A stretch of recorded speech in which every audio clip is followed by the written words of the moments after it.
with annual membership. Call right now. Democrat Congresswoman Katie Hill resigned on Sunday amid allegations that she was in some type of love triangle that included one of her campaign staffers.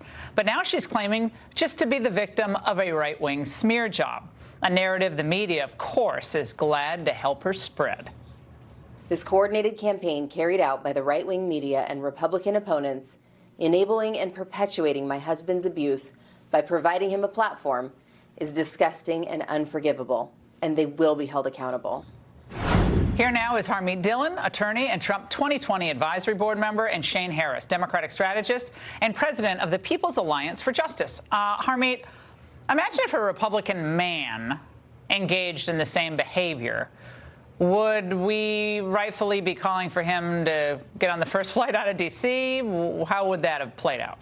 Absolutely, Laura, we should. This is a bipartisan issue, and anybody who abuses their trust and abuses their status as an employer needs to be held accountable. I personally called for Duncan Hunter, who is a member of Congress who's engaged in affairs, not with subordinates, but affairs, to step aside. And I do think that we should be all held to the same standard. And so Katie Hill's now invoking this sort of feminist drama, but it's really kind of a quaint Victorian idea that she as a woman should be protected and held to a different standard than men. No, she should be held to the same standard. She's a modern woman, and she's violated the norms in the workplace and in politics, and that's why she was asked by her party leader, Nancy Pelosi, to step down.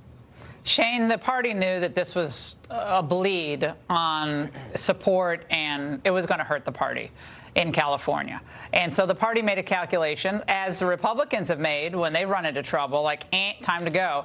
So why the damsel in distress act here? How is that working?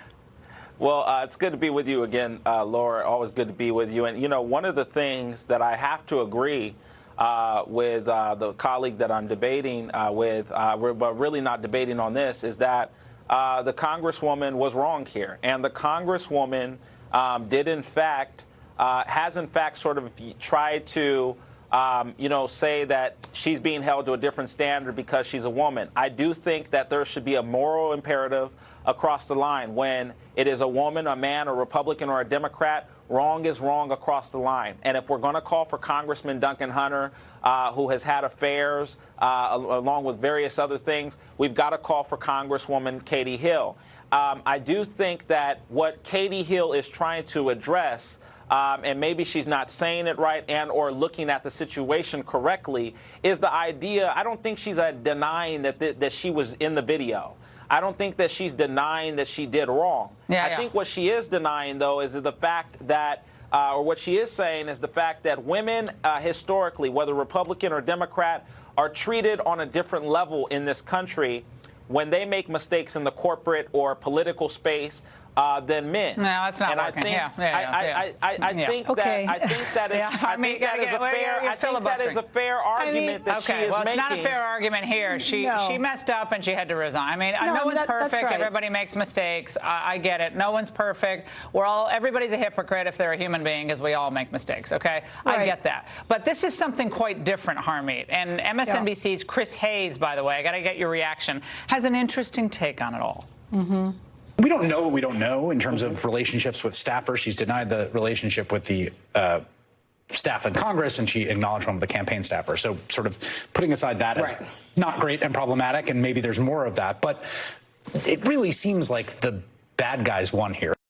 The bad guys won? What? She abused your office? Guys? Yeah, no, look, as an employment lawyer, I can tell you that what she did here is predatory. There's a presumption that it's not something that's consensual, and she can rebut that, but she can talk about that in employment court. I mean, in the court of public opinion, Nancy Pelosi, the leader of her party, who is a woman, did the right thing for the party, because actually the party just took that seat back from a Republican. And Republicans want that seat back, so I know that the Democrats want to put somebody what's your thought on, I saw Papadopoulos is going to throw his hat in the ring. Goodness. What's that? Goodness. Hold on. I want Harmeet on that y'all. first. Yeah, no. So in Congressional District 25, there are a number of good Republicans who stepped forward, including the member of Congress who held that seat before. Steve Knight is considering it. But right now, the leading candidates on our side in terms of money and support locally are Mike Garcia, a Navy fighter pilot, veteran, who flew 30 mission in Operation Iraqi Freedom, and Angela Underwood Jacobs, who's a local city councilwoman in Lancaster in that district.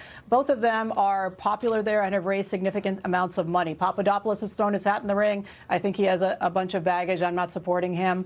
But we have a good chance to take this seat back, whoever the Democrat is. And Laura, for your information and for your viewers, the Democrats are going to probably include our Secretary of State on the Democrat side, Alex Padilla, who is somebody who Republicans have sued, including myself, have sued twice so far this year.